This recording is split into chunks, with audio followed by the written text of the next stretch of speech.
Hello, everybody. Welcome back to Worst Case Macchiato.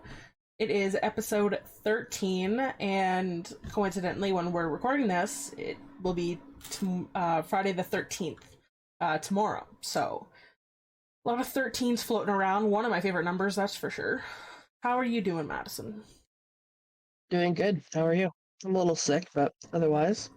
I'm stressed. I have my first exam on Friday, on Saturday, so I'm like dying inside, but it's okay.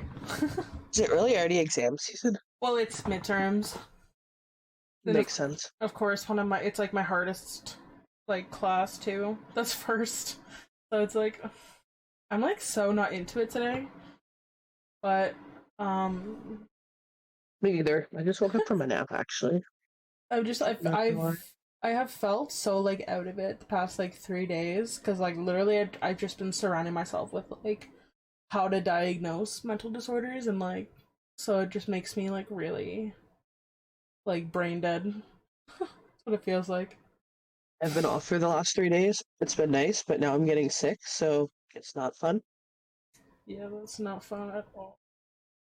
Hopefully you'll be, that should mean that you won't be super sick for Halloween, though. Yeah, I don't even care. Fair enough. I have some exciting news. What's that?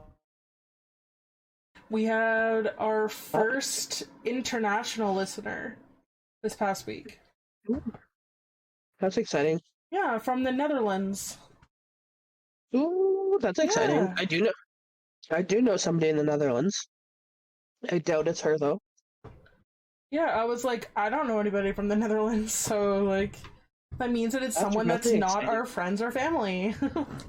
That is really cool. Right? Does it say like where in the Netherlands, or it just says like the Netherlands? It just says the Netherlands because it only breaks down where, if it's in the US, Canada, um, in Europe, but, like, it doesn't even show the Europe thing properly. Like when I click on Europe, it just shows, like, Netherlands, England, whatever. Like, it doesn't actually show, like, where exactly in the Netherlands. Crazy. Yeah, so we got our Yeah, first she, international. she was we had an international student that was from the Netherlands that I was friends with and went to school with here, so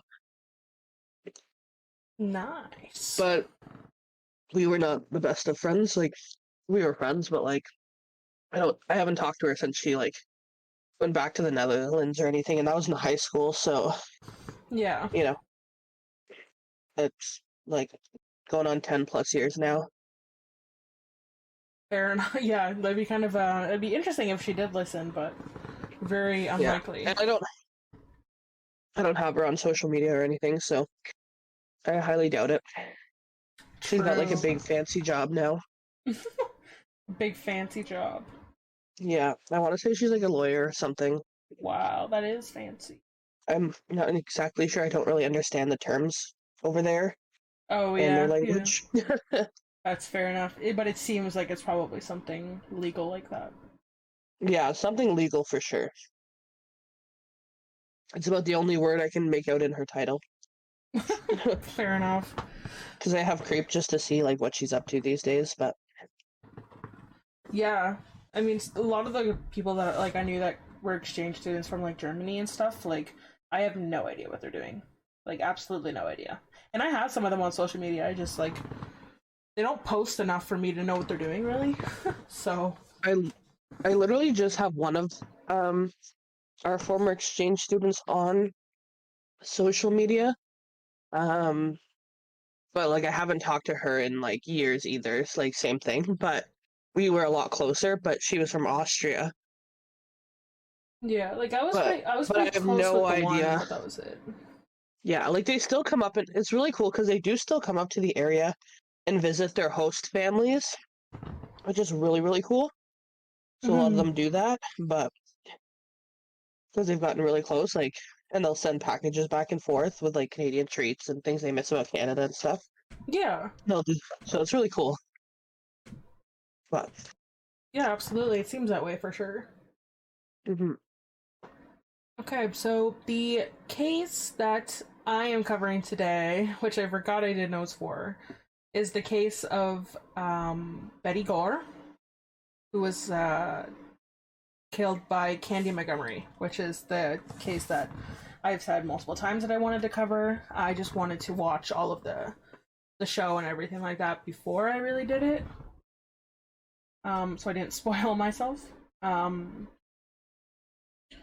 So, like I said, that's why I didn't think that me and you were going to be doing the same case, even though I switched it. So, Shocker, that's not what I did. I'm just joking.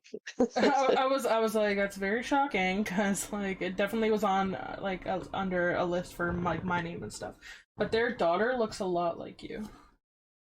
I'm gonna okay. Like For when the you were record, younger.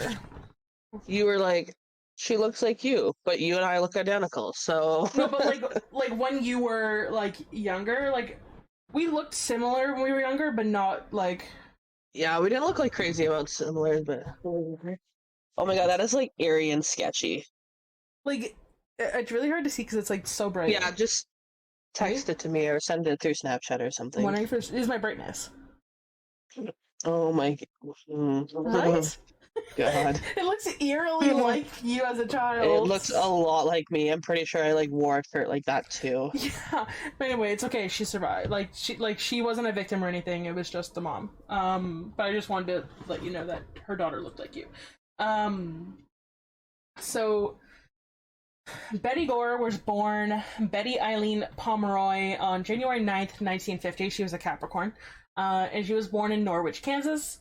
Betty graduated with a degree in childhood education, from which she became a school teacher, and many described her as being caring and friendly, and she was extremely dedicated to the lives of the kids in her class. Betty married her husband Alan in January of 1970, and then 6 years later, the Gores moved to Wiley, Texas, where Betty began teaching at the elementary school.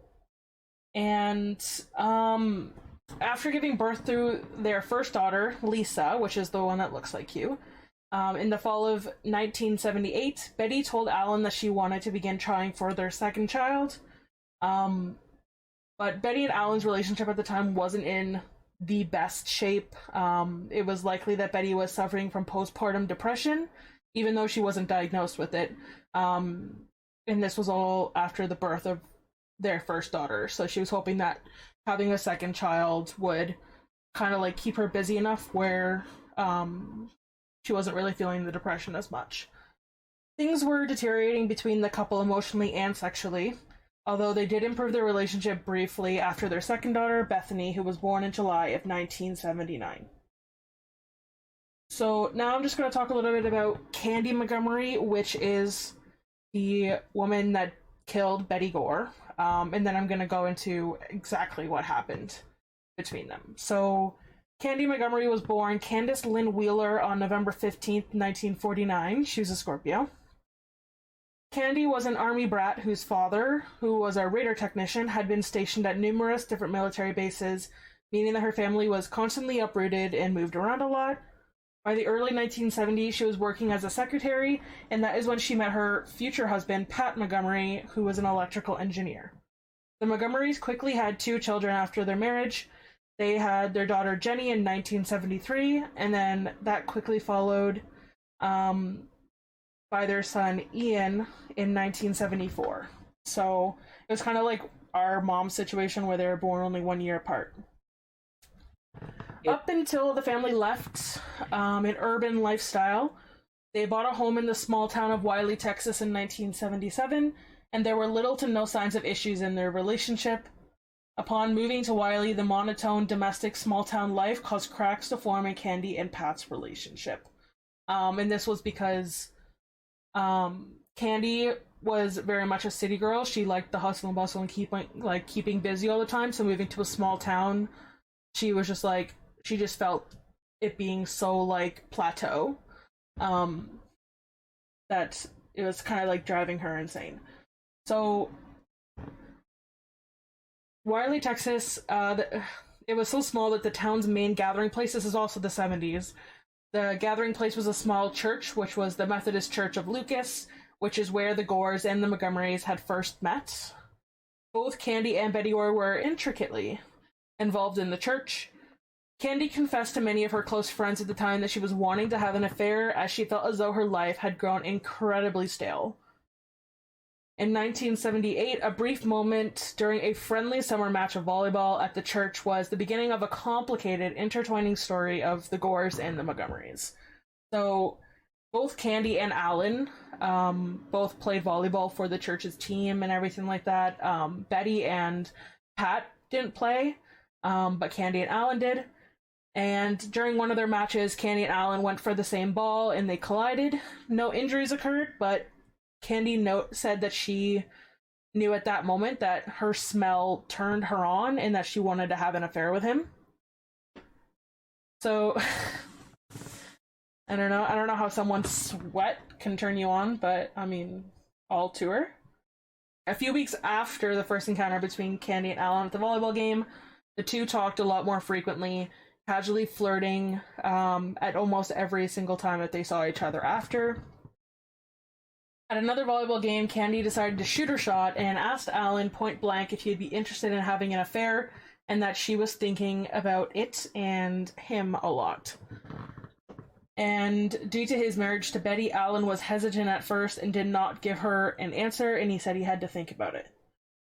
On Candy's 29th birthday, Alan called Candy to talk more about the proposition. They had multiple discussions to talk over the proposition with no avail. Candy eventually told Alan that she knew that she could have an affair with no strings attached, and act in an adult fashion and not take any unnecessary risks, then told him it was up to him. And when they were talking about the proposition, what was said was, we'll meet on your lunch break. I will pack the lunch so we don't have to stop for lunch or anything like that on the way or on the way back. So we have as much time as possible. They always met in a motel. And they always do it in the middle of the day so both of their partners wouldn't find out. That's pretty much what the proposition really was. So during this affair, Betty became pregnant with the second child. And Candy and Alan both agreed it wasn't the right time to carry on with the affair, so they called it quits. Even though Candy was sleeping with Betty's husband, or had slept with Betty's husband, Candy offered to plan a surprise baby shower for Betty. So, I'm sleeping with your husband, but I'll definitely throw you a baby shower, is what happened. Nice. Yeah, and at this That's point... totally the first thing I would do. Exactly, yeah. And at this point, Betty was still, assumably, unaware of the affair. For the remainder of the pregnancy, Alan and Candy's affair was on hold, but the two did continue their infidelity after the baby was born. And it wasn't long after the affair restarted that they were forced to stop again because Betty began to become suspicious. And it was at this time that Betty and Alan started attending Marriage Encounter, which was organized by the church it's basically like couples therapy, where it would be they explained it as there was multiple couples for this Marriage Encounter weekend that would all go together and stuff, and they would talk about their issues and have exercises as if it was team building, it was a relationship building exercise, like a relationship retreat exercise. Yeah, thing. that's pretty much what it was. It was couples. It was a couples therapy retreat. That's a good way to put it for sure. So on June 12th, 1980, Betty's daughter Lisa, who was best friends with Candy's daughter Jenny, had spent the night at the Montgomery house for a sleepover. The following day, coincidentally, on the 13th, also this is June. So just to bring back the June all the way back again. So on the following day, on the 13th, Lisa had a swimming lesson, so Candy offered to drive to the Gore house to pick up her swimsuit and drive her to swim practice. Upon arrival at the Gore house, supposedly Betty asked Candy about her affair with Alan, which she thought Betty was unaware of. And at this time, Alan was away in Minnesota, and he tried to call Betty multiple times throughout the day, but he kept getting the answering machine. He just thought maybe she was in a depressive episode, or she had gone out at the time, who knows. But after multiple rings and him not getting an answer all night, he called multiple of his neighbors to check up on Betty and the girls. And after the third or fourth call, supposedly, the neighbors forced their way into the Gore house. The neighbors found Betty practically unrecognizable, lying in a pool of her own blood with a 3-foot axe by her side. The neighbors who found Betty and Alan's daughter Bethany, the daughter Bethany, which is the baby, she was in her crib awake, crying and covered in her own feces. And we later find out that she was left for 13 hours unattended. Yeah, so now we're just going to jump into the investigation. So obviously, the way that it does with any police investigation, the first thing that they think of is the husband. But that was quickly, he quickly had an alibi, obviously, because he was out of town, out of the state, working. So they're like, hey, well, something else must have happened. Candy quickly became the number one suspect, as she was the last person to supposedly see her alive. Betty had been hacked with the axe for a total of 41 times, and the autopsy report concluded that Betty remained alive for the first 40 strikes, but died on the last one. How many times was she struck total? 41. And she was alive for the first 40. Yeah, so she suffered big time. Yeah, so she was alive for the entire time except for the last blow. And the axe penetrated into Betty's skull 28 times alone. Man, she's a trooper. Yeah, she was very tough. Goddamn. Yeah, she was After very the tough. person that did it really sucks at killing. I mean, she hit her. I mean, they hit her in the head 28 times. Like, if I hit somebody in the head 28 times, I definitely wouldn't think I would need to continue, you know? Like. But that's what I mean. Like, if they would have hit harder, they would have had to hit that much. Yeah. Not condoning it. I'm just saying. Yeah, if you saw what Candy looked like she's pretty scrawny. The detectives found a bloody fingerprint on a door and discovered that patches of blood and hair were found under the water tap, indicating that the murderer had tried to wash off the blood stains off of their fingers and stuff.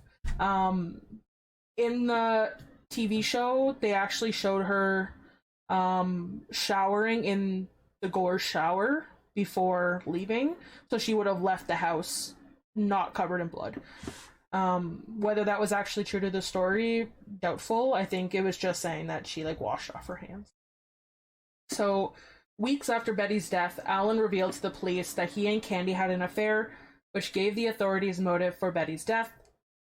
The fingerprints and the footprints on the scene indicated that the murderer was indeed Candy, and the police arrested Candy shortly thereafter.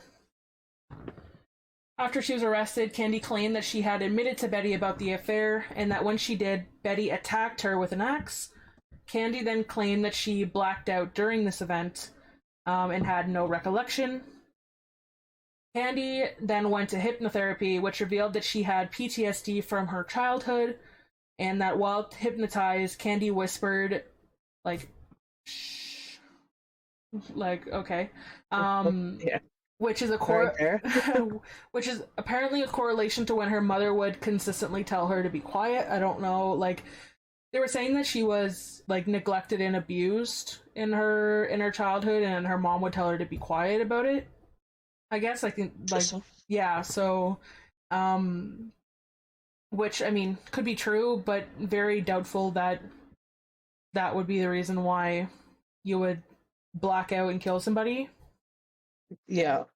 Whether you have PTSD, whatever, unless Betty, she was having a conversation with Betty, and she's like, oh yeah, by the way, I slept with your husband, and then Betty's like, shh, you know what I mean? Because the shh, telling her to be quiet would be the thing, but I find it very doubtful that if one of my best friends told me that they were sleeping with my husband, the last thing I would tell them is to be quiet. I would say, get the hell out of my house. So, I mean, maybe I would tell him to shut the F up, but I think I'd have um, more than just words. yeah, like it was just like I don't know. So like I think it's just a BS excuse. Um, in my opinion. And according to Candy, she acted in self-defense, hitting Betty with that same axe that Betty allegedly attacked her with. Um, Steve Defabo, which is a former Collin County Sheriff's deputy, described the crime scene as looking like a scene from a horror film, specifically that of The Shining, which premiered in theaters only 3 weeks prior to Betty's death. So like they're like an axe, like is it really that surprising after The Shining literally just came out? And then also coincidentally, which I also was not planning this, but this is just hilarious. Because I wrote coincidentally or not, Betty was also murdered on Friday the 13th. God damn. Right? So that definitely wasn't planned. What are the odds? But I also kind of find that funny.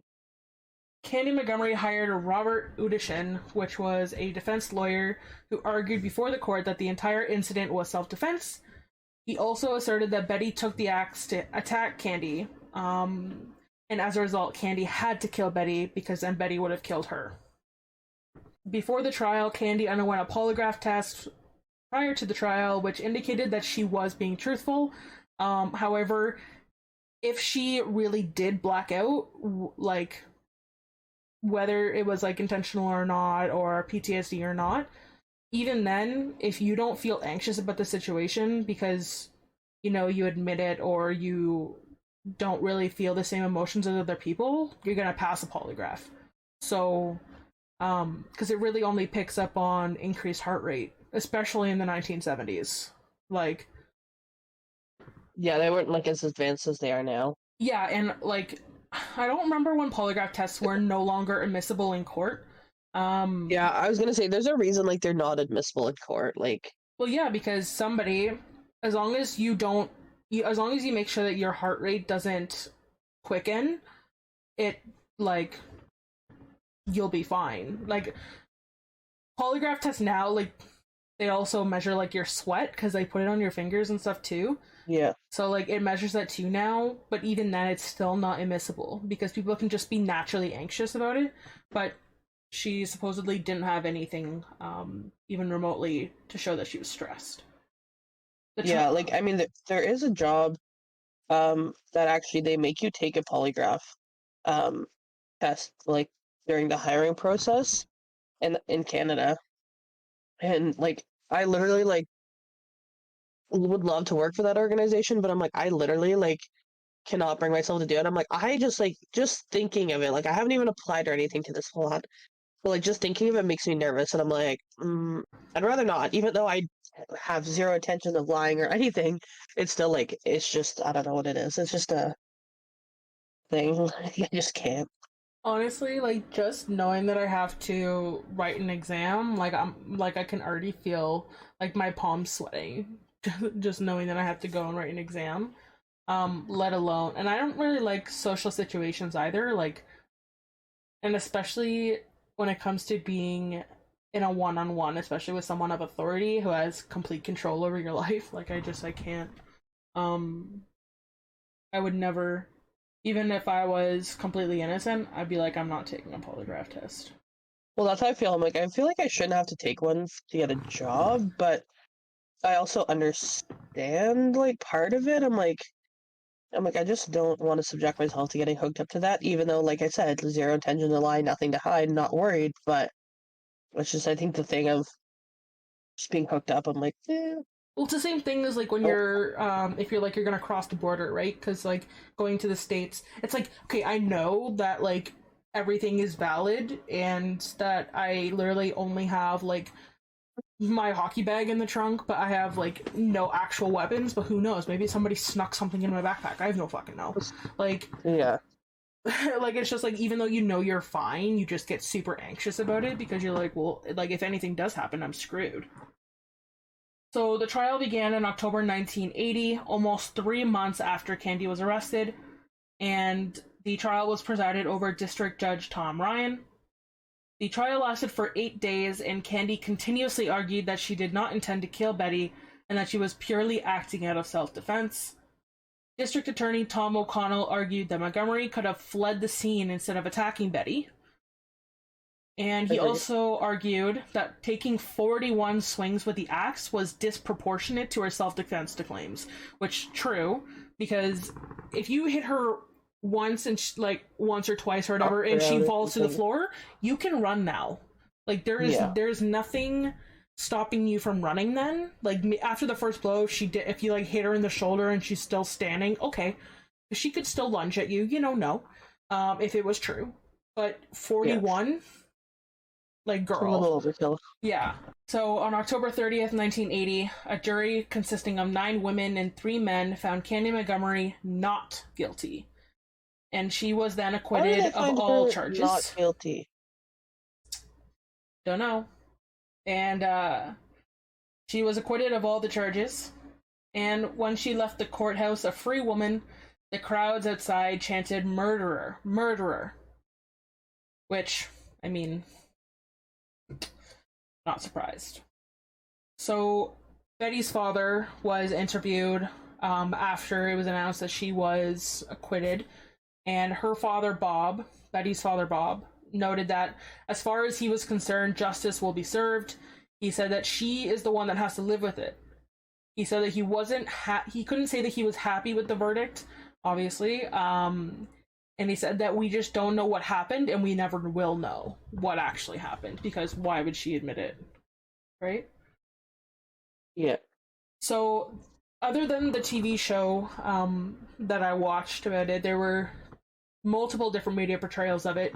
So, the media portrayal started in January of 1984. A book was released examining the case and the events following the trial, and the book was titled Evidence of Love, A True Story of Passion and Death in the Suburbs. This was written by Dallas-based journalists John Bloom and Jim Atkinson.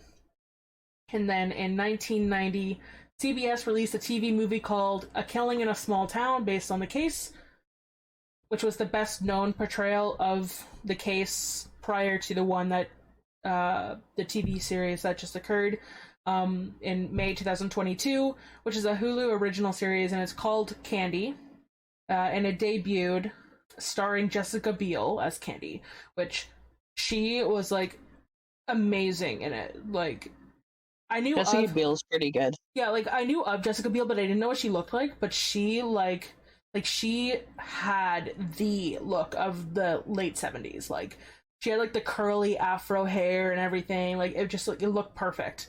It kind of looked like what my mom had a lot more hair than she did back then, but just that curly yeah. What is it called? A perm, right? She just had that look. And then in April of this year, Elizabeth Olsen starred as Candy in the Max original series called Love and Death, which I've never seen that one. I didn't even know it was out, but I'm definitely gonna watch it. But I wanted to cover this case only after I watched the Jessica Biel one, just because I didn't want to spoil the story for myself. So now I'm just going to talk about where they are all now, seeing as she's not in prison, she's not locked up anywhere. Yeah. So first we're going to start with Alan Gore. So after the death of his wife, he quickly remarried before Candy even went to trial. So within a few months of Candy even being arrested, he was already married. And around the time of this second marriage, he lost custody of his 2 daughters, who ended up being raised by Betty's parents. Even though he and his daughters became estranged, they eventually reconciled just recently in the past few years, but they're not, obviously gonna have, a super developed relationship. So he and his new wife have since divorced, and that's kind of the only updates on Alan. He appears to have stayed out of all interviews and all of the spotlight following his wife's death. So the oldest daughter of the Gores, Lisa, still resides in Kansas with her husband, John Harder, and their 2 sons, Sam and Jacob. She attended Norwich High School and Kansas State University, where she earned her Bachelor of Science for Accounting. and she currently works as a business controller in Kansas. The baby of the Gores that was left in the crib for 13 hours alone, her name was Bethany. She resides in Las Vegas, Nevada with her husband Chad Mickey. She also attended Norwich High School, and she attended Wichita State University, where she got her bachelor's degree in elementary education and teaching. Then she got her master's in educational psychology, and which she also received from Wichita State. And now Candy and Pat, believe it or not, they stayed together after the trial, and they moved the family out of Texas, probably for the best. And they relocated to Georgia to escape the spotlight that was forever casted on them in Wiley. I mean, it's a small town. You do anything out of the normal. If they didn't go to church, you'd be talked about forever, let alone killing somebody. And supposedly, Candy and Pat got divorced. Doesn't say when, doesn't say if it actually happened, it just said supposedly. And Candy is actually still living in Georgia to this day, where she now works as a mental health counselor. She's like the last person I would trust. I feel like there's forget what other case. I feel like she needs a mental health counselor. I feel like there was another case that I covered that they ended up being a mental health counselor, and we're like, probably not the best, because like, well, it kind of happened with the Black Widow, the Internet Black Widow case, where she started touring and giving speeches on right, like battered women syndrome, and I'm like, she literally murdered her husbands. Like, how is she... like, I get like maybe she was abused by one of her husbands, like, not saying that it didn't happen, but like, you freaking killed him. Who are you to give advice when you are a murderer? Like, yeah, what? Like, it's discomforting. Like, due to her psychotic break or whatever, right? She killed somebody, and now she's all good and dandy and can work as a mental health counselor. Like, I know she was acquitted, but I think in this situation, if you know that she did it, like, it's very obvious. All the evidence pointed to her, and she even admitted that, like she killed her out of self-defense. I thought, like, even if it's self-defense, that it's, like, still, like, manslaughter, is it not? No. It's not? No. Oh. I think it should be. So I think whether it is, like, I think it should be voluntary manslaughter. Like, yeah. Because obviously there's involuntary. I think it should be, involuntary. It should be voluntary. Because it's, like, even though, like, you had no choice, quote unquote, you still killed somebody at the end of the day, and like, yeah, you still should get repercussions whether or not it was for your life. I'm not saying it should be, as long as involuntary. I'm just saying that in general she shouldn't have got nothing. Yeah, but that is my case. One of my favorite cases, actually. I only found out about it in the past year, but it is definitely a really, really good docuseries. Which, honestly, it's not even a docuseries. It's a series, because it's not like 100% the facts, and it's not a documentary style. It's like a storytelling style. Yeah, I like those stories though. I like those. I like them better than docuseries and documentaries. I would rather actually see the way that things played out rather than see some old detective sitting in a chair and being like, "Oh, I remember it was pretty crazy." Blah blah blah blah. Like, I like those, like, every once in a while put in there, but not the entire show is like that. Like, I can't, like, the John Wayne Gacy docuseries that's on Netflix, like, I hated it. I couldn't get past the first, like, 3 or 4 episodes. Because it was also, like, watched it. It was jumping back and forth from, like when he was caught to his childhood to there, to his childhood to there. Like, I'd rather it be consecutive and not be as, like, jumpy as it was. But the way that they displayed it is the way the cops figured things out. Which, I don't... Like, I'm not saying that that's a bad way to do it, but if it's a docuseries, I think it's the worst way you could have done it. Like, if you're doing, like, a representation show of the actual... of what's going on instead of a documentary style, and you do it from the the investigator's point of view, I can see that, but not in a documentary. Like it was just all over the place. It seemed like so like unorganized, and it was just. But that's just my hot take. That's my personal thing. Like I'm not a huge fan of documentaries. Period. I much rather the storytelling portrayal. But what case are you covering today? I'm gonna do the Dorothea Puente case. Ooh. Dorothea Puente. Have you heard of this case at all? Her name is familiar. I don't remember a single thing about the case though. Yeah. But her name is very familiar. Okay. So my notes are quite long for this one, but I kind of go into detail for each victim, which is why the notes are long, but it's not like a crazy case or anything. Okay, no problem. Like, it's not crazy long or anything. Okay, so Dorothea Helen Gray was born January 9th, 1929 in Redlands, California. She was born to Trudy May and Jesse James Gray. Her parents were both alcoholics. Her father would consistently threaten to commit suicide in front of his kids. Her father died of tuberculosis in 1937, and her mom worked as a sex worker. Her mom lost custody of her kids in 1938, and she died in a motorcycle accident by the end of that year. So she lost her dad in 1937 and her mom in 1938. Wow. So she would have been not quite 10 years old when both of her parents passed away. Yeah. And I'm not gonna say, like, they're not like they weren't the best influences, like, but they weren't like, gonna wear they weren't gonna win no Parent of the Year award. Yeah, that's for sure. But it's still like it's still frustrating to know that you couldn't ever like repair anything anymore. Like that possibility is now out of the window. Absolutely. Okay, so I put Puente. Anyways, Dorothea and her siblings were sent to an orphanage where she was sexually abused. She was first married in 1945 at the age of 16 years old to a soldier named Fred McFall, who had just returned from the Pacific Theater of World War II. They had two daughters between 1946 and 1948. Grace sent one of her kids to live with relatives in Sacramento, and she placed the other one up for adoption. She also suffered a miscarriage. That's so weird.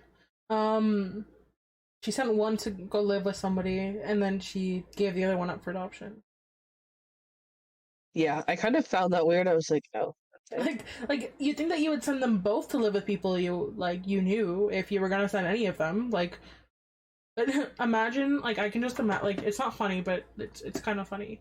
I just like picture you're that child, the one that was given up for adoption, and you're like, why did like our sibling, like my sibling, get to go live with somebody and kind of like potentially stay within the family where they knew where I was and they didn't give a shit about me? Like, so I actually know somebody local to where we grew up, well, where I grew up, who kind of did that. She had two kids and she found it too much to raise two kids. So she put one up for adoption and she kept the other one. She put the older one up for adoption and kept the second one because she found. Which you'd think it would be the opposite, because a second born, which should be younger, the younger they are, the more likely they are to get adopted. That's so interesting. I mean, like, they were, and it wasn't like she hadn't, like, they weren't young.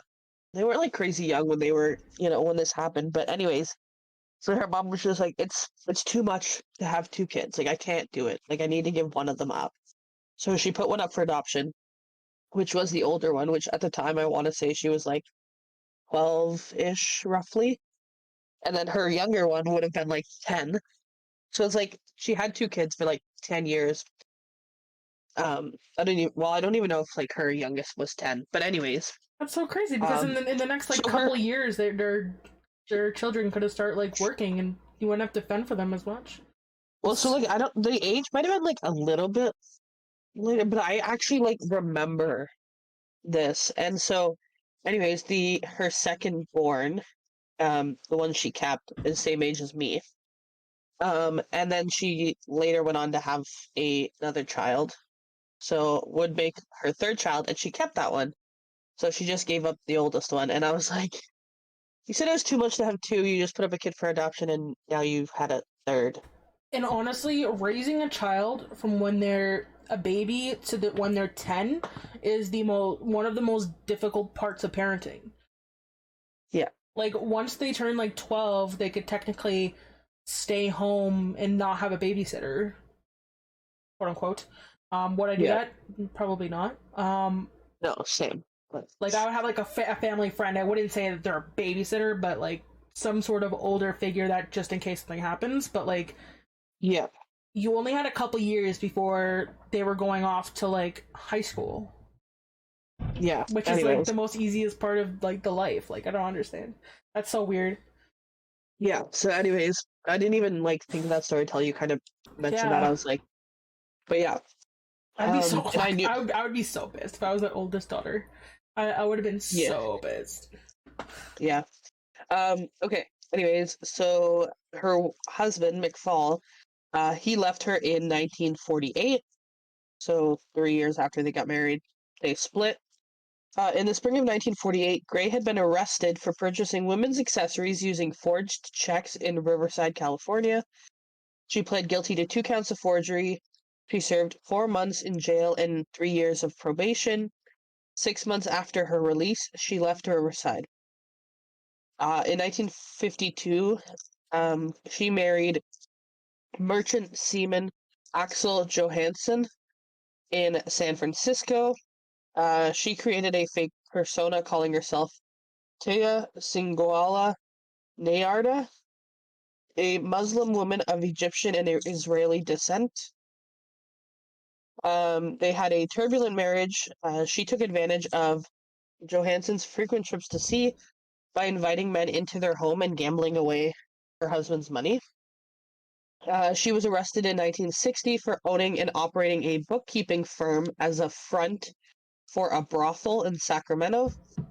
She was found guilty and was sentenced to 90 days in the Sacramento County Jail. In 1961, Johansson had Dorothea briefly committed to DeWitt State Hospital after a binge of drinking, lying, and criminal behavior and suicide attempts. During her stay, the doctors there diagnosed her as a pathological liar with an unstable personality. They divorced in 1966, although she continued to use his last name for a brief period of time after the separation. She assumed the identity of Sharon Johansson, hiding her delinquent behavior by portraying herself as a devout Christian woman.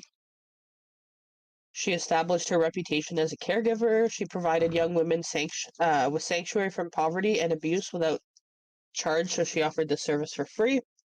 In 1968, she married Roberto Jose Puente. After 16 months, the couple separated, with Dorothea citing domestic abuse. She attempted to serve him with a divorce petition, but her husband fled to Mexico, and they were not able to finalize the divorce until 1973.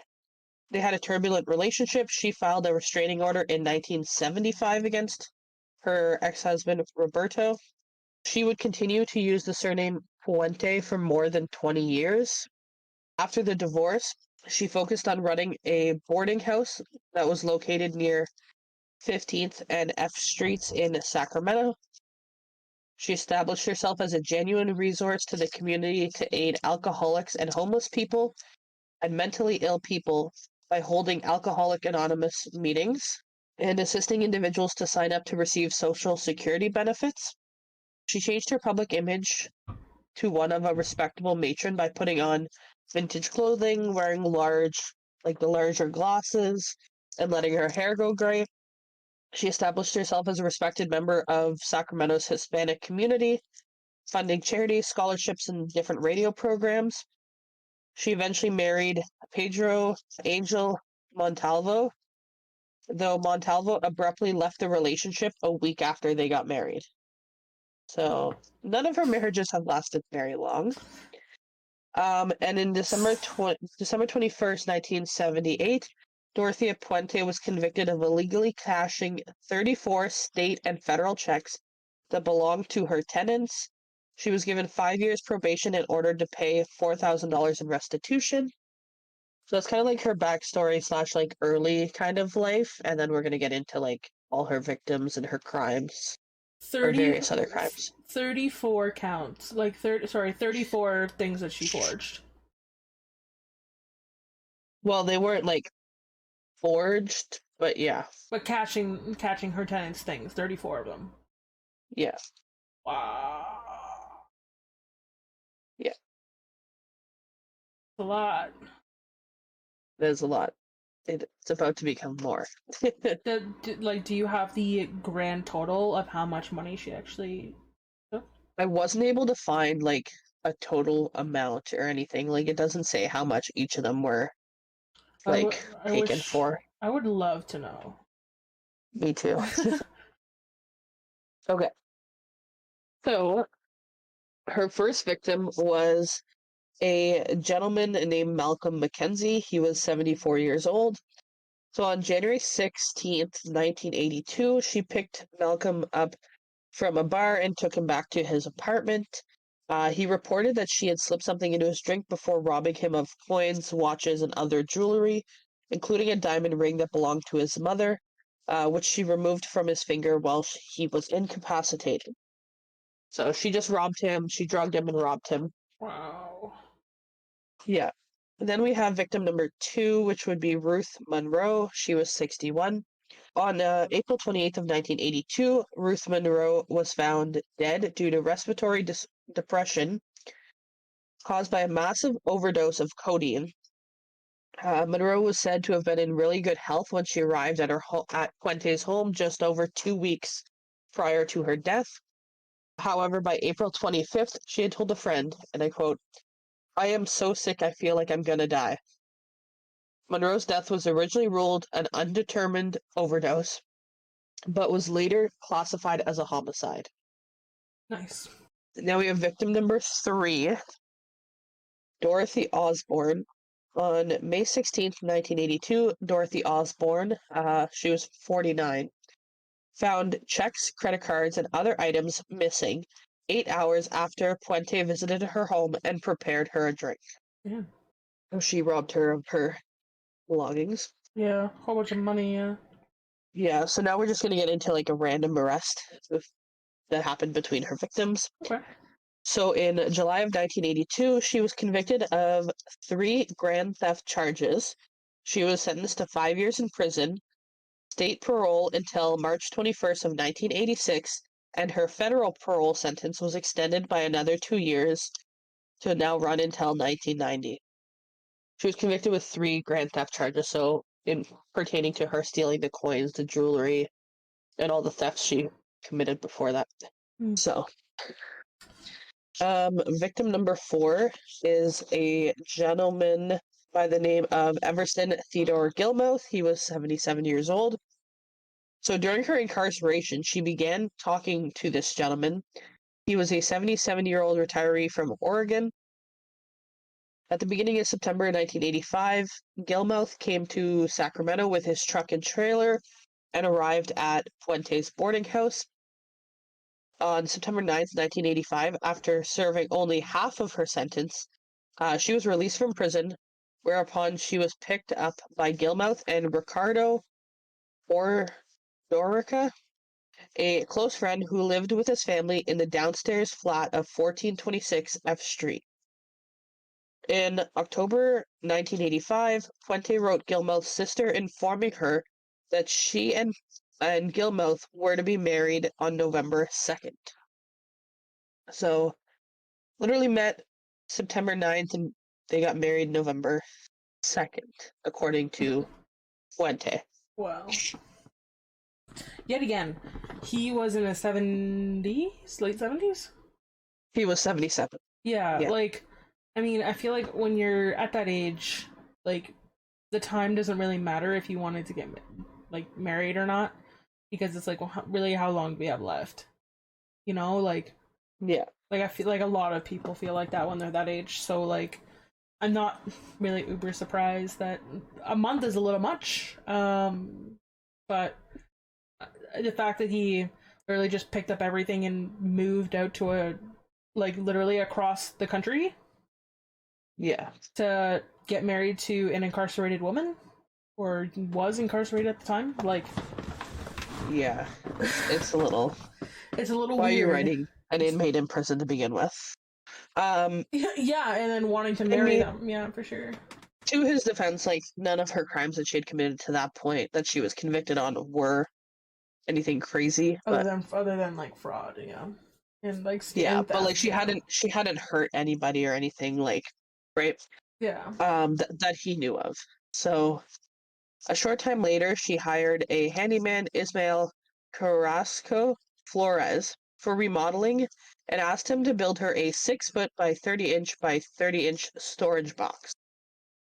She agreed to give Gilmouth's truck and $800 as payment for building the box.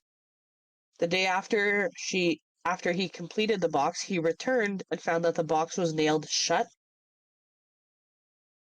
He asked Flores to help her take the box, which now weighed about 300 pounds, to a storage location, but ended up dumping a box near a river about an hour away from Sacramento. Also, like, if I was the handyman, right, and that was what I was offered, I'd be like, okay, something doesn't match here, because why are you giving me a full ass fucking vehicle for a storage box? I mean, like, your time, labor, the materials. I don't know. I mean, but like, we're also talking about, like, for the entire price of a truck. Like, I mean, like, we don't know if it was like a new truck or if it was like a piece of crap truck. Like, we don't know the condition. I mean, and it is her husband's truck, so technically, like, I don't know. Well, my first thought, I mean, maybe it's just because, you're covering the case, so something definitely would have happened. My thought is she knew that she wanted to kill him, or she had already killed her husband.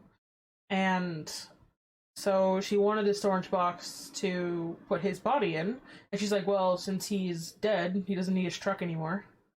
Here, you can take take the truck. I fully believe he was dead before the box is built.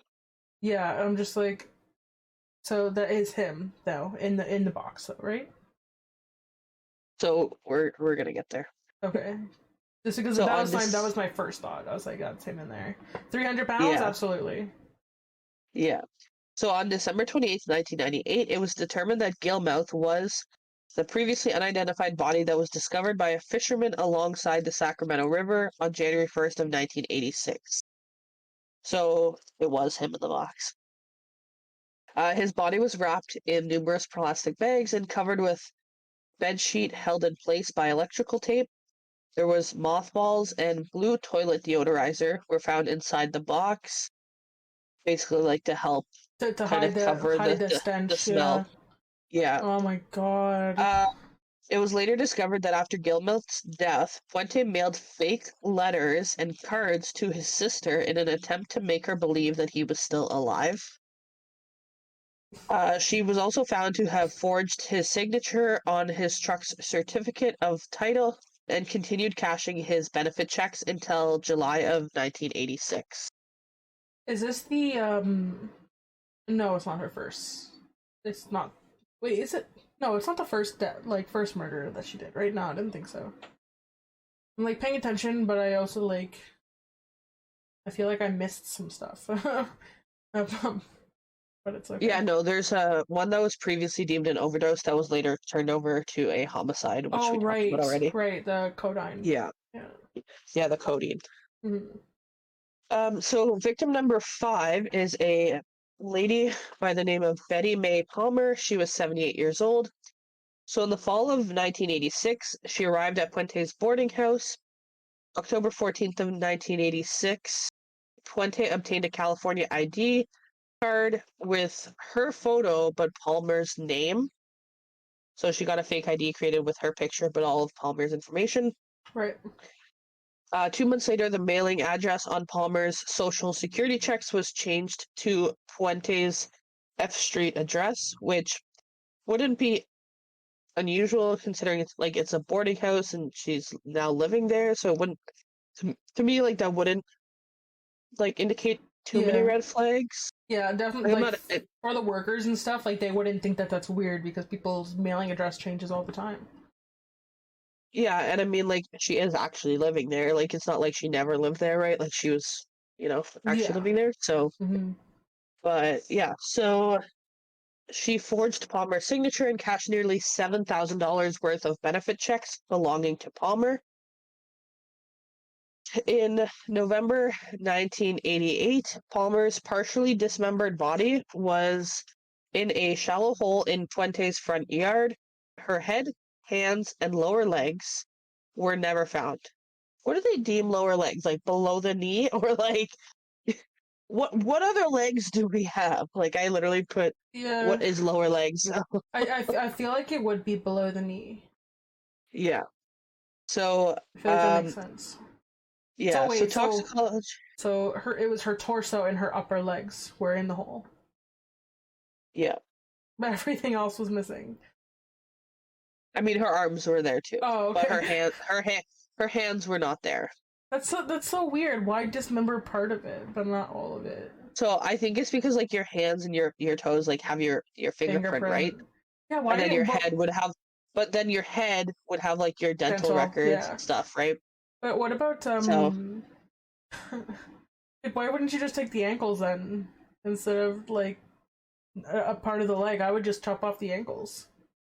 I don't know. Um Weird. So yeah, and they were never found. Like they've never recovered those parts of Betty May Palmer. Yikes. Toxicology reports revealed the presence of oxylamine and over-the-counter antihistamines, as well as haloperidol and flurazepam, both of which were previously prescribed to her. She was identified January 24th of 1989 through comparison to previous medical x-rays. Like it took medical x-rays to identify her. Wow. Yeah. I was gonna say, how did Which I she? did I was gonna say, how did she get identified if she doesn't have any of those like key so features? That's crazy. I didn't know I didn't know that they could identify based on x-rays. So that's kind of interesting to know that they could at that time. I'm wondering if she like at one point had a broken arm or like a broken leg or something where like you would still see evidence of that because like you'd think that like somebody of the same body type would have similar looking x-rays. Like Her she legs are gone. so So no, well her upper legs are still there. But like you would think that like there had to have been some medical records that would have showed, especially for her to have x-rays like at that time in the States, you would think that like there had to have been some identifiable feature other than her just being a normal like quote yeah. unquote healthy bodied woman. Like you would have to Yeah, be. for sure. Yeah.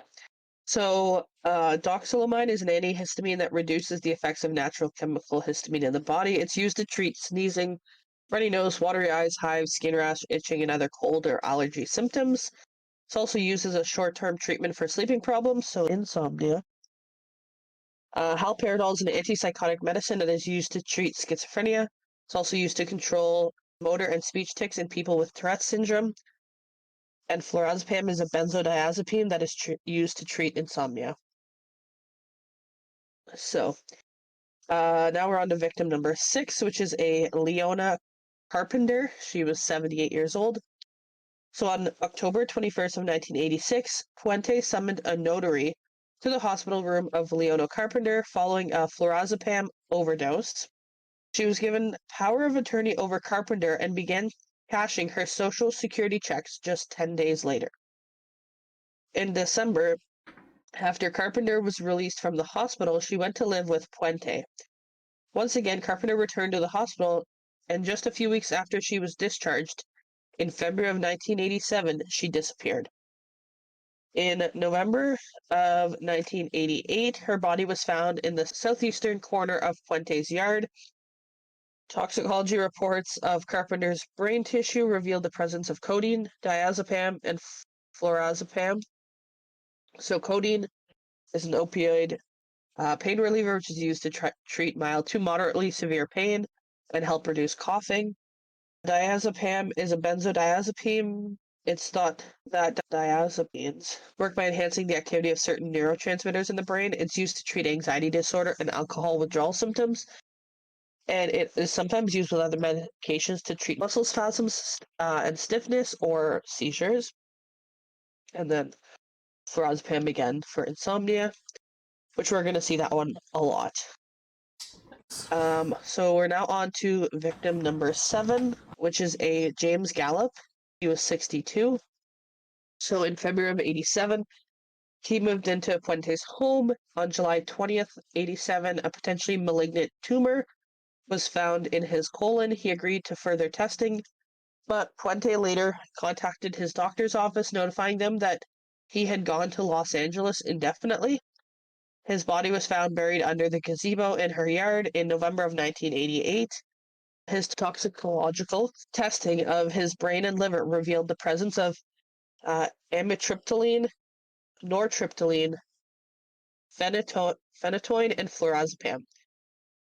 So amitriptyline is a tricyclic antidepressant with sedative effects, and it affects certain chemical messengers that communicate between brain cells and help regulate your mood. It's a prescription medicine used to treat symptoms of depression. Nortriptyline is a tricyclic antidepressant. It affects the chemicals in the brain that may be unbalanced in people with depression, and it's used to treat also symptoms of depression. Phenytoin is an anti-epileptic drug, also called an anticonvulsant. It works by slowing down impulses in the brain that cause seizures. It's used to control seizures. It doesn't treat all types of seizures, and your doctor obviously will determine if it will work for the type of seizure that you have. Flurazepam, we've gone over that one. So we are on to victim number 8, Eugene Gamel, 58. In July of 1987, Eugene Gamel was found dead of an apparent suicide, having overdosed on amitriptyline and ethanol. Puente, who was Gamel's landlady, said he had a history of suicide attempts. Though Puente was never charged with his murder, he was considered a possible victim of hers. Victim number 9, Vera Faye Smith, 61. On October 2nd, 1987, Vera Martin was sent to live with Puente. Starting on October 5th of 87, Puente forged a number of her social security checks totaling over $7,000. October 19th of 87, Martin failed to contact her daughter on her birthday, which she had done every year. It was like a yearly tradition. And in November of 1988, her body was found buried under a metal shed in Puente's yard. Toxicology reports of her brain and liver revealed flurazepam.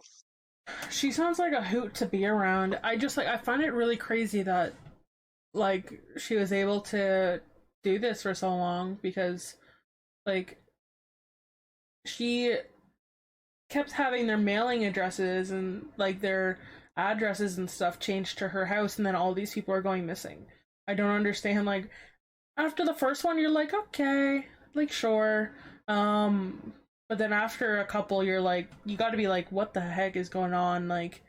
This is multiple times now. And it's only a week or so after they changed this address. It's weird.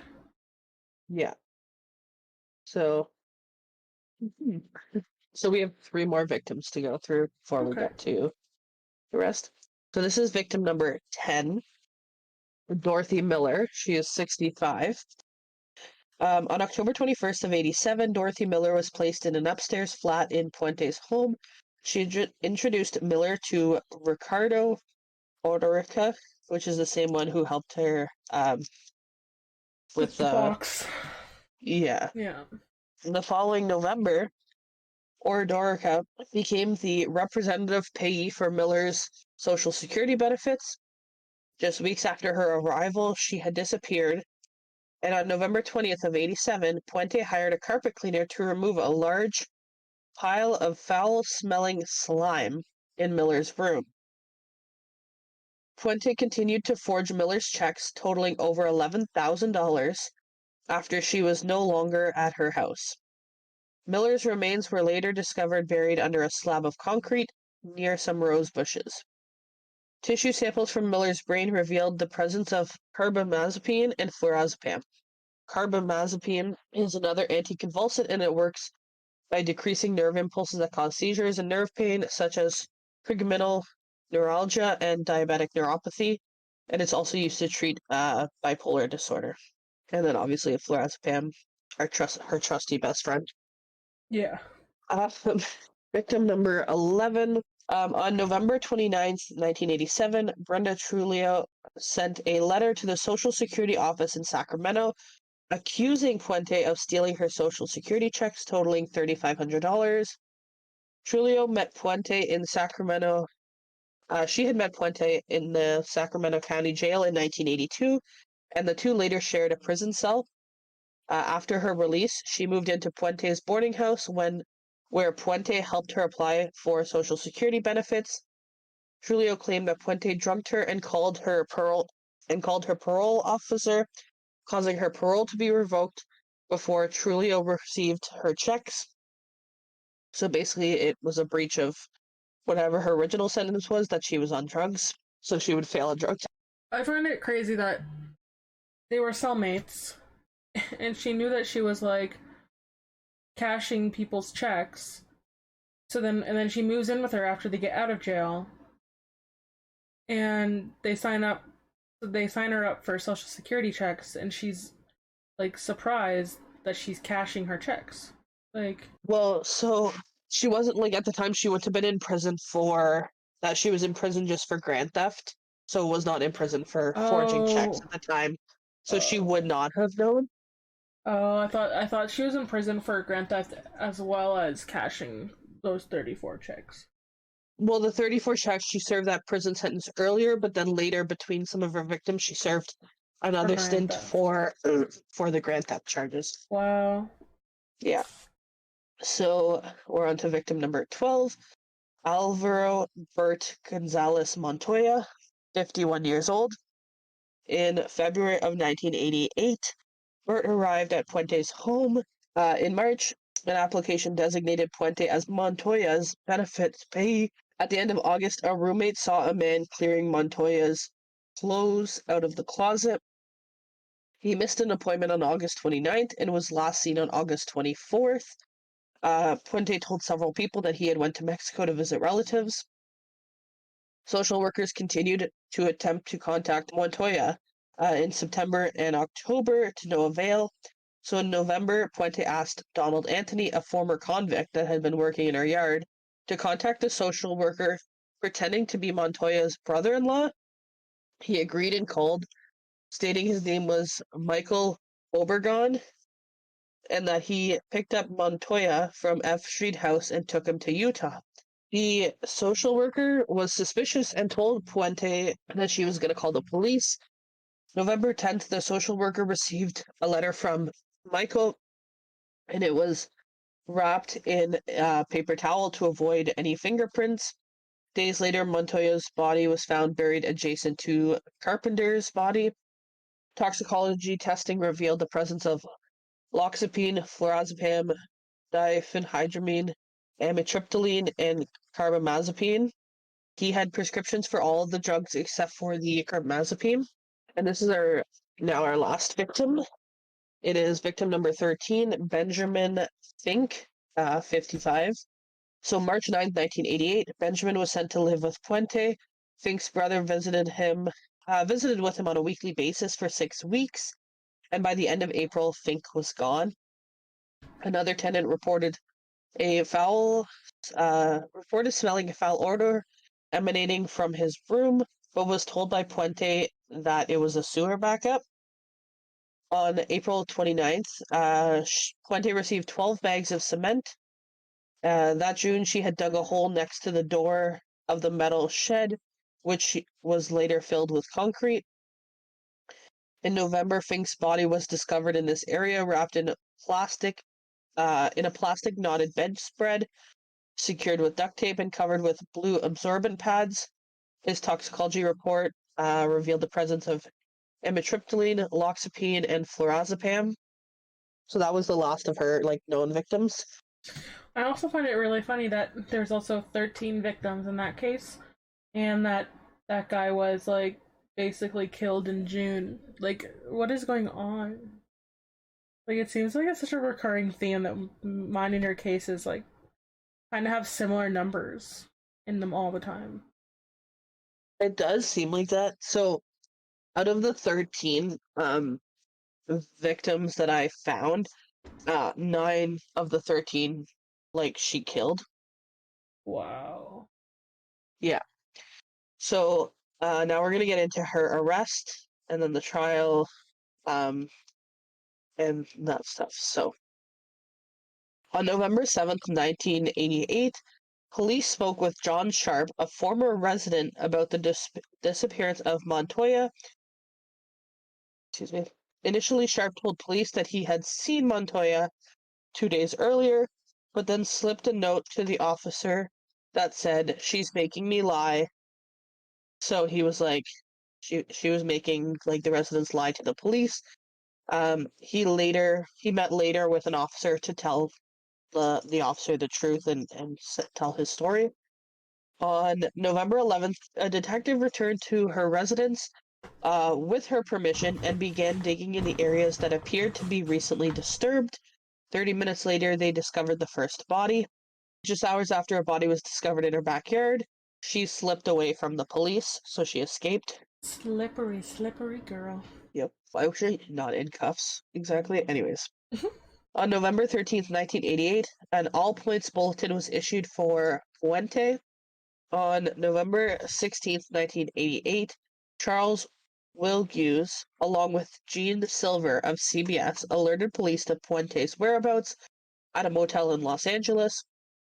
Wilgues met Puente, who was using the alias Donna Johansson, the day before at a nearby bar. He later recalled seeing her on a CBS morning newscast and reached out to Gene Silver, who met with Wilgues at his apartment.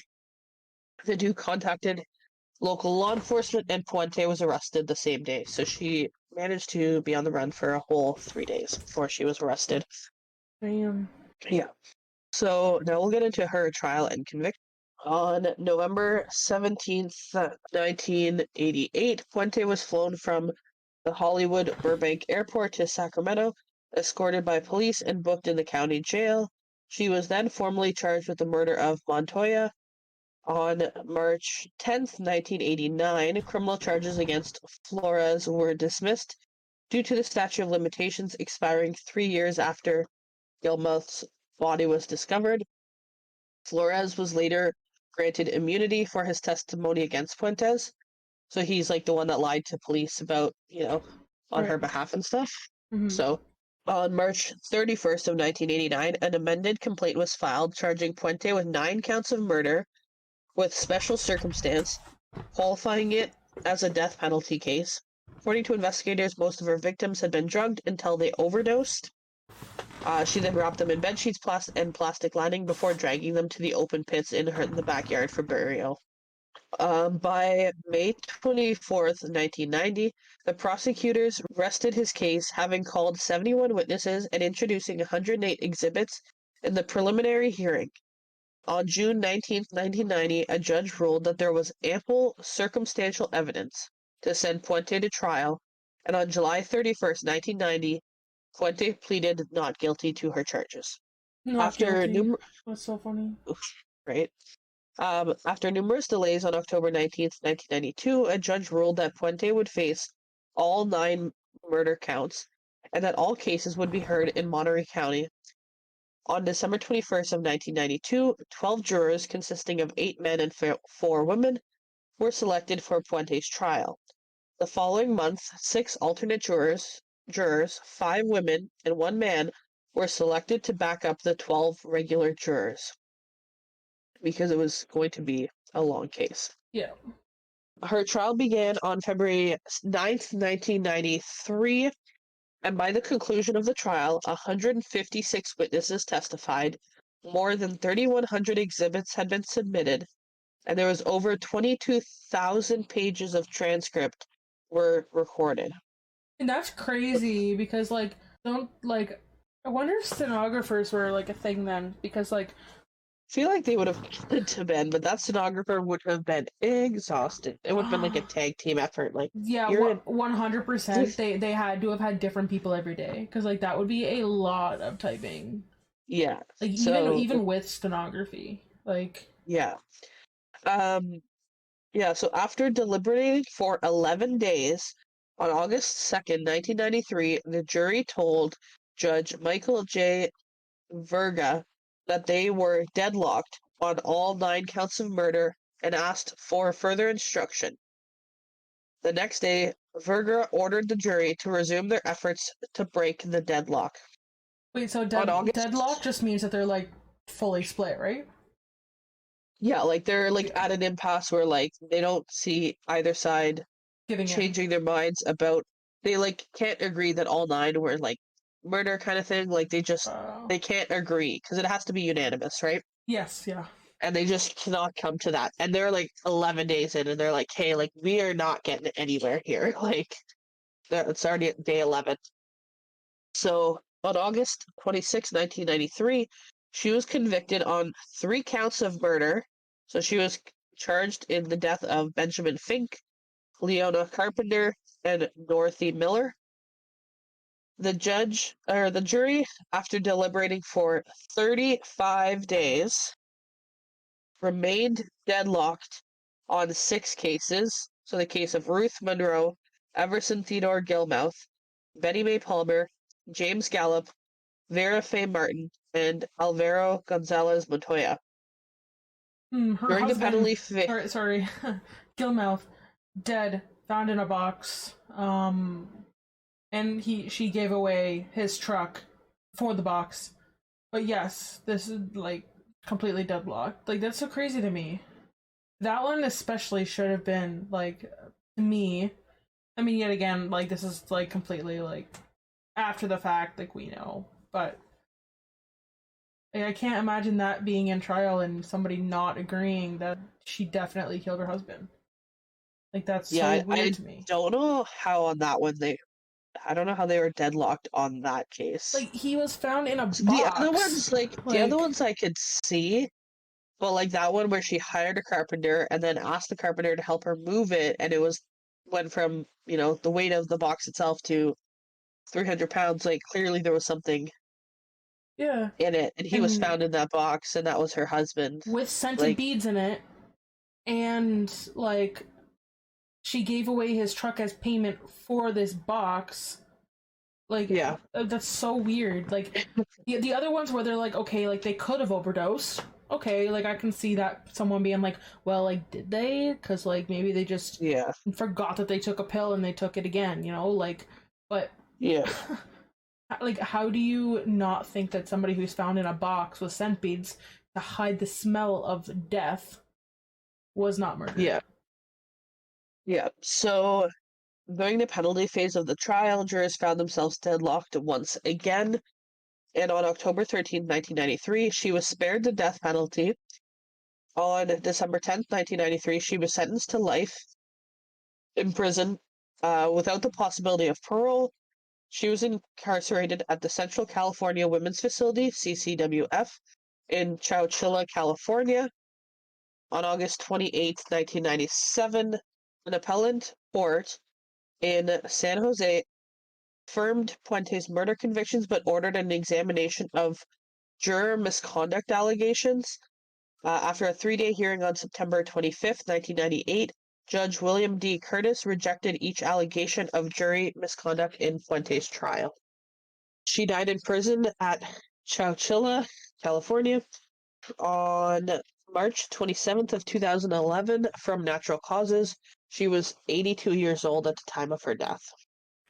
We'll just kind of talk about the media. So, Puente has been featured on numerous true crime television shows, including Crime Stories, Deadly Women, A Stranger in My Home, World's Most Evil Killers, and Worst Roommate Ever. In 1991, the film Evil Spirits, starring Karen Black and Arnie Johnson, is loosely based on her murders. In 1988, Puente began corresponding with Jane Bugbee. The result was Cooking with a Serial Killer in 2004, which included a lengthy interview and almost 50 recipes and various pieces of prison art sent to Bugbee by the convicted murderer. Jodi Picoult mentions Puente's crimes and cookbook in her novel House Rules. The boarding house at 1426 F Street in Sacramento was included in the 2013 home tour held by the Sacramento Old City Association. It was then the subject of the 2015 documentary short The House is Innocent, and was again open to tours for one day in conjunction with the local film festival showing the film. In 2015, the Ghost Adventures crew investigated the house due to reports of hauntings by the victims and Puente herself. In April of 2020, the house and its current owners were showcased in the Quibi series Murder House Flip. And also in June of 2020, the house was featured in a 10-minute documentary with 60-second docs about the purchase and renovation of the house by the current owners. A well-researched play by Mark Lowenstern entitled Dorothea Puente Tells All has sold out to audiences at the California Stage, Wilkerson Theater, UC Davis, and in January of 2023 at Sacramento Theater Company. I was like looking up the house. It's actually a pretty big home. I wasn't expecting it to look like that. Like, I know like it was a boarding house, but it still makes you just think like I wasn't expecting it to look the way it did, because it goes like on a hill. Like there's a huge set of stairs at the front, and it's like it almost looks like an inn, like just the way that it is. Oh yeah, I see it now. Yeah, like you know what it reminds me of? What? Like slightly, not 100%, but the house in Shameless. It has that similar like architect in the front, like with like the stairs going up like that and everything. Yeah, and like the bay window kind of thing. Like if it was on like if it was on like the main, like if it was like on like the main floor, like on the ground, yeah, absolutely. Yeah. Especially the older pictures of it, like not like the newer ones today, but like the like the older ones for sure. But yeah, like it's like long and like 2 stories high, and it, like I could see it being a boarding house. Like it kind of makes sense. I was like, I don't know why, like the first time I ever heard of this case, like when you started like telling the case, I started slowly remembering it. I was thinking she lived like not like in the suburbs. Like I was thinking that she lived somewhere where she had like a decent sized yard and stuff like that. But no, it's a decently small yard. Like yeah, I was thinking it was also like a kind of and I mean it might not have been as built up around her when like her crimes took place. Well, I see this really old picture that was definitely from that day, because it's like a really older style police car. Even what people are wearing is like definitely like 80s. But like the house next door, like to the right of it, is super close. Like probably a child could walk in between there, but no one else. Oh yeah. So like it was still decently built up then, where it like it's so crazy to me, and like there wouldn't be as many cars driving around as there is today. So like it's just really makes you wonder sometimes, because like yet again, if I hear something weird coming from my neighbor's house and I hear like kids crying or like someone yelling, like I don't immediately think that there's anything dangerous going on. I just think that somebody is mad at something, or a kid fell, or I'm sorry, this is funny, but this is not funny.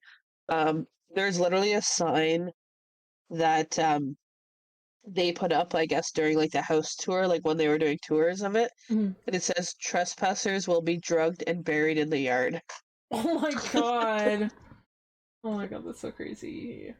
There's a sign on the front gate, and it says it was that awful woman that did it, don't blame me. And then signed by the house. Yeah, because there's a thing that they did called The House is Innocent. And like yeah. Oh, I see the sign of the trespassers one. That's so funny. That's so funny. I didn't do it. The old woman, the awful woman that lived here. That's two. That's 2 cases back to back for you as well, where you covered like older women killing.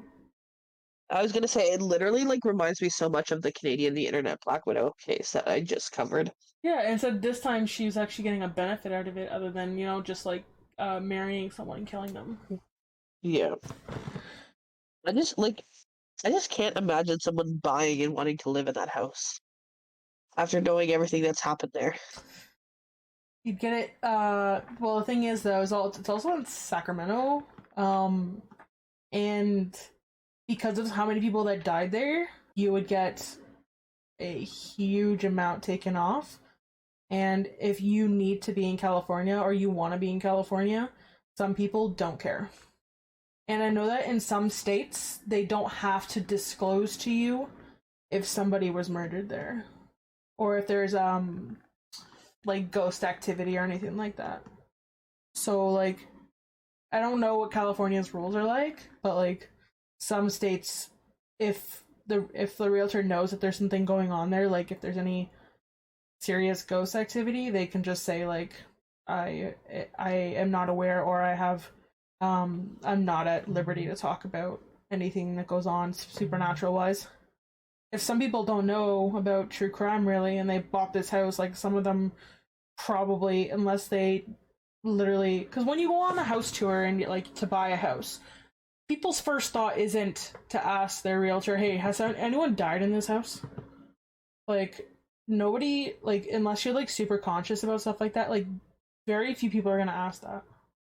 Yeah, no, for sure. It's just like still. But knowing, I definitely wouldn't want to live there, no matter how cheap the house is. I would rather sleep in my car, than sleep there. But like, it's a nice looking house though, which is unfortunate. Like the people who flipped it, they did a really nice job. It's the people who don't care or the people who don't know, who would be living there. Yeah. In my opinion. Because some people just don't care. You know what? They're living in California. Like. Yeah, for sure. And some people don't believe in the supernatural and ghosts and stuff. So, like to them, it's like, okay, someone died here, whatever. So yeah, I just would hate to like be the kids if their parents bought it and they like and then they found out. If it was like just like adults, I guess like it probably wouldn't be like that bad. But like, yeah, I still would not want to live there personally. But like that big of a house, you would think that it would be like a family or something, because like it's a decently big house for it to just be like two people or for sure or whatever. But I wouldn't even like want to be the person to flip it. That's what I mean. Like I wouldn't even like I wouldn't feel comfortable even buying it. Yeah. But yet again, people want and need homes, and like someone dying in a house isn't reason enough for them to say like, no, like we're gonna let this lot sit like uninhabitable. Yeah. Like that's the other issue too, right? So yeah, but for sure. I know that if I was to buy a home, like I would definitely do my research on the house prior to purchasing it. Cause like there's a house in Orangeville, and a girl was murdered in it. It was her home or whatever, but she was murdered in it, and like her house was sold like probably 6 to 8 months after her death. Like, yeah, I mean, like there's a few houses. Like my one good friend, like would not be me though. I don't even think people would be able to pay me to live there. Like, even if it was like $1 million a year, like I still wouldn't live there. Like, yeah, you couldn't pay me enough money in the world. Bad juju, man. Like, if you know about it too, like if you're unknowing about it, like I give you a little bit of a pass. But if you know that it happened, absolutely not. Yeah. But anyway, a girl that you know, I assume, either bought or was murdered in. No, so there was this one of my really good friends. Her parents live across the house from where there was a triple murder like years ago here. But somebody lives in the house. I don't know who, but people are living in that house, and there was a triple murder there. Oh, thank you. Right, and I mean like the murder itself. I'm curious if I can find it. I want to say it was like the early 2010s. So it was Oh like my pretty god, recent. recent, yeah. It was a triple homicide, you said? Sorry, it looks like I just want to see if this is the right one. So I'm just looking here. Okay, so it was 2007, but like still, like it's not that long ago. Yeah, close enough to 2010 though. Like, Yeah, might have to try to do that case soon. thank you everybody for listening to episode 13, one day before Friday the 13th. Beautiful. Please give us a rating on Apple Podcasts, as well as follow the podcast on Spotify or any other platform that you're listening to us on. You can also get in contact with us through our email at worstcasemacchiato@gmail.com, or you can contact us by DMing us on Instagram at worstcasemacchiato, and we hope to see you in the next one.